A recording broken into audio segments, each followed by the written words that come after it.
नमस्कार, मैं कमलेश कबीर आपका एक बार फिर स्वागत करता हूं इस नए एपिसोड में। आज के इस एपिसोड में हम बात करेंगे सीएसडीएस के सह निदेशक संजय कुमार की।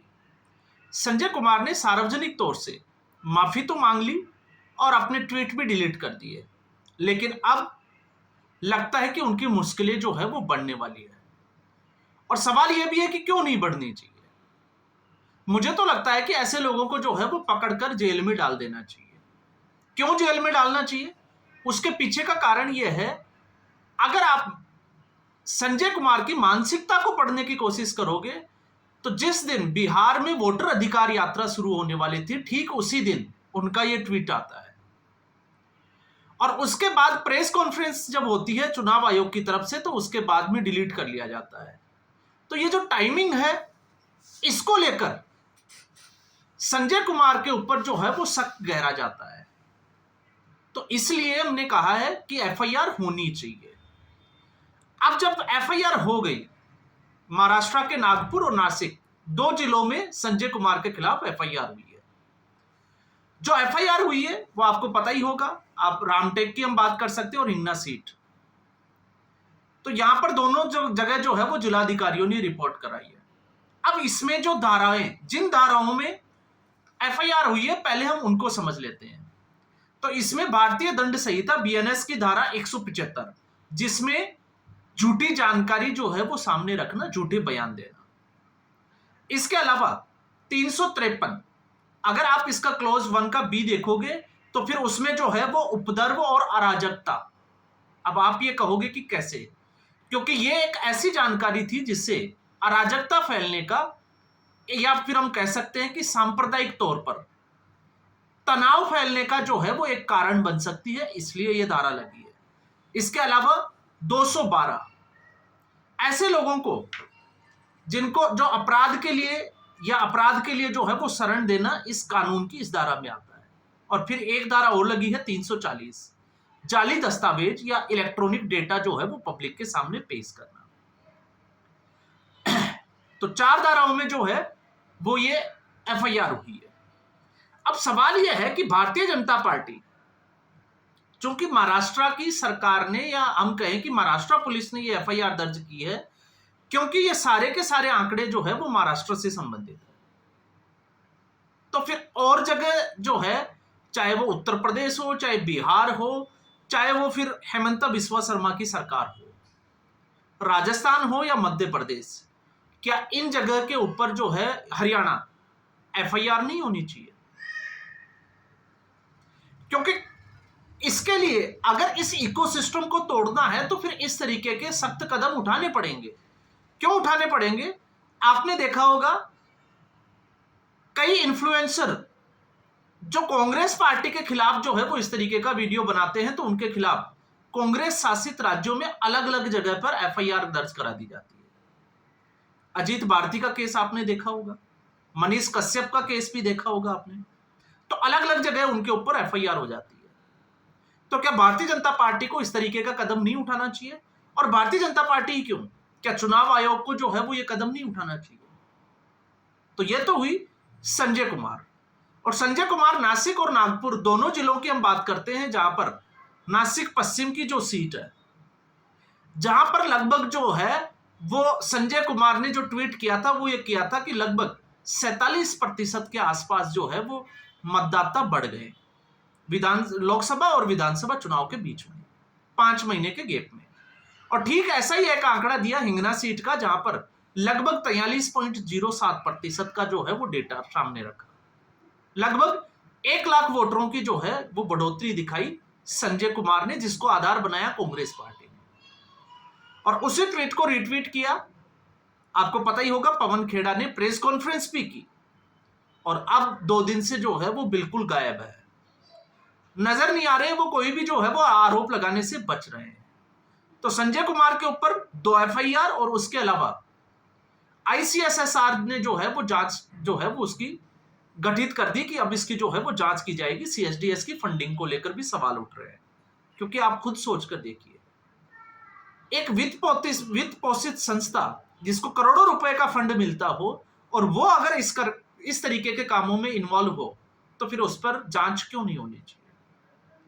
अब सवाल यह है कि संजय कुमार के ऊपर तो एफआईआर हो गई, लेकिन संजय कुमार के गॉडफादर योगेंद्र सलीम यादव पर एफआईआर कब होगी? प्रशांत भूषण पर एफआईआर कब होगी? यह भी जो है वो अपने आप में एक बड़ा सवाल है। अब आप ये कहोगे कि इनके तार तो सीएसडीएस से नहीं जुड़े हुए, तो अगर इनके तार सीएसडीएस से नहीं जुड़े हुए तो आप जो है वो पुराने फोटो निकाल कर देखिए। और इस मामले में भी एक तरफ संजय कुमार का ट्वीट आना और दूसरी तरफ एसआईआर के खिलाफ योगेंद्र यादव का सुप्रीम कोर्ट में याचिका लेकर जाना, तो तार कैसे जुड़े हुए हैं आपको यहां से समझ में आएगा। हरियाणा विधानसभा चुनाव में इस वक्त भी आपने देखा होगा अजीत अंजुम, रवीश कुमार, इनके चैनलों के ऊपर आपने योगेंद्र यादव को बहुत बार देखा होगा। और जैसे ही ये वोट चोरी का जो मामला अभी चला है उसमें भी अजीत अंजुम जो है वो लगातार योगेंद्र यादव को लेकर, और रवीश कुमार थोड़ा कम, लेकिन अजीत अंजुम बहुत ज्यादा वीडियो बना रहे थे।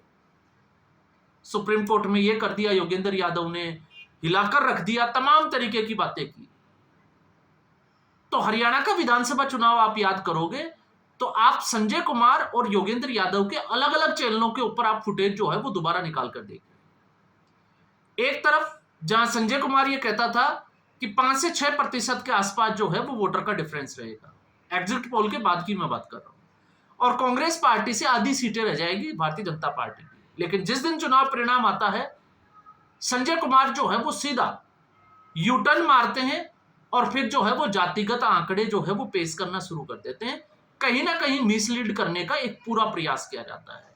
और योगेंद्र यादव के आप स्टेटमेंट देखोगे तब भी आप देखोगे कि योगेंद्र यादव ने एग्जिट पोल तक, या हम कहें कि रिजल्ट आया उससे पहले तक उसकी भाषा शैली कैसी थी, और जैसे ही चुनाव परिणाम आया और रुझान स्टेबल होना शुरू हुए 12-1 बजे बाद, तो सीधे तौर से चुनाव आयोग ईवीएम को कटघरे में खड़ा करना शुरू कर दिया था योगेंद्र यादव। तो योगेंद्र यादव गए तो थे महाराष्ट्र में भी, लेकिन महाराष्ट्र में उनका स्वागत कैसे हुआ था आपको पता ही है। बोरे भर भर के उनको जो है वो जूते पड़ गए थे, कपड़े फाड़ दिए गए थे और वहां से भागना पड़ा था। लेकिन सवाल ये नहीं है, सवाल यह है कि योगेंद्र यादव के ऊपर जो है वो एफआईआर क्यों नहीं होनी चाहिए। और योगेंद्र यादव इस वक्त किसके लिए काम कर रहे हैं? क्योंकि उस वक्त जब प्रशांत भूषण और योगेंद्र यादव अरविंद केजरीवाल के साथ मिलकर काम कर रहे थे, उसके बाद जब योगेंद्र यादव को पार्टी से निकाल दिया तो भारत जोड़ो न्याय यात्रा में कन्हैया कुमार के साथ आप योगेंद्र यादव को देख सकते हैं। तो योगेंद्र यादव कहने को जो है वो इस देश को बुद्धिजीवी, और बुद्धिजीवी किनके लिए हैं? जिनमें बुद्धि नहीं है, ऐसे पत्रकारों के लिए जो है वो बुद्धिजीवी का काम कर रहे हैं। और आपने देखा होगा ऐसे पत्रकारों की श्रेणी में कौन आते हैं? तो जिनको बुद्धिजीवी बना रखा है, और फिर एक नक्सलवादी, अर्बन नक्सल जिसको हम कहते हैं, कन्हैया कुमार के साथ भारत जोड़ो यात्रा में योगेंद्र यादव का क्या काम था? तो अगर टीवी चैनल के ऊपर आकर योगेंद्र यादव और संजय कुमार अगर ये कहते हैं कि हम निष्पक्ष तौर पर जो है वो राजनीतिक विश्लेषक है, तो मुझे लगता है कि ये थोड़ी गलतफहमी है। क्योंकि इस तरीके के जो लोग होते हैं वो निष्पक्ष हो ही नहीं सकते। क्योंकि आपने देखा होगा ये लोग वहीं जाकर जो है वो इस तरीके की बात करते हैं जहां पर भारतीय जनता पार्टी की सरकार हो, या भारतीय जनता पार्टी को जो है वो चुनाव में जीत से रोका जाए। इसके अलावा इनको दूसरी पार्टियों की कोई गलती दिखाई नहीं देती।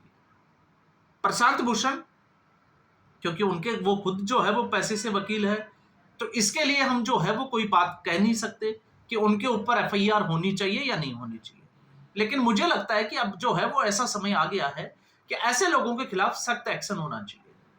क्योंकि आप एक चीज सोचकर देखिए, ये तो ठीक है कि राहुल गांधी ने यह मुद्दा उठाया, और जब मैं ये कहता हूं कि राहुल गांधी ने मुद्दा उठाया तो वो मैं इसलिए कह रहा हूं क्योंकि राहुल गांधी अगर सीरियसली, अगर वास्तविकता में भी कोई अच्छा मुद्दा उठाएंगे तो देश की जनता अब उनके ऊपर भरोसा नहीं करेगी। क्योंकि राहुल गांधी ने जनता का भरोसा तोड़ दिया। कैसे तोड़ दिया?